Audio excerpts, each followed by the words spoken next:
Hello' everyone, কি খবৰ আপোনালোকৰ? আগৰ ভিডিঅ' চাইছেতো নিশ্চয় গম পাইছে আমি ক'ত আছোঁ। ৰাস্তাবোৰ ইমানেই ধুনীয়া যে নেদেখাকৈ থাকিবই নোৱাৰোঁ। সেইকাৰণে ৰাস্তাৰ ভিডিঅ' আৰু অকণমান দিলোঁ দেই।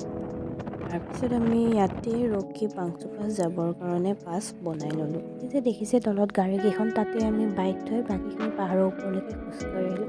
আৰু এয়া আমি পাই গ'লোঁ ইণ্ডিয়া ম্যানমাৰ বৰ্ডাৰ। যিহেতু তাত ভিডিঅ' কৰিবলৈ ষ্ট্ৰিক্টলি মানা আছিলে, সেইকাৰণে ভিডিঅ' কৰা নহ'ল। বাকী ম্যানমাৰৰ বৰ্ডাৰ সোমাই তাত বজাৰ এখন বহে, সেয়া বজাৰৰ কিছু দৃশ্য। আৰু এয়া বোলে তেওঁলোকৰ কিবা চি ফুড হয়, ট্ৰাই কৰি চালোঁ। আৰু তাত মানে না তেওঁলোকে হিন্দী বুজি পায় না ইংলিছ, কমিউনিকেশ্যনৰ অলপ প্ৰব্লেম হৈছিল। আৰু এতিয়া ম্যানমাৰৰ পৰা ওলোৱা সময়ত যিহেতু ভিডিঅ' কৰিবলৈ দিয়ে, সেইকাৰণে অকণমান ৱেলকাম টু ইণ্ডিয়া লিখা আছিলে, তাতে দেখাই দিলোঁ আৰু দেই। আজিৰ ভিডিঅ'টো ইমানেই। ইয়াৰ পৰা আমি যাওঁ নেক্সট ডেষ্টিনেশ্যন। তো চাই থাকিব নেক্সট ভিডিঅ'।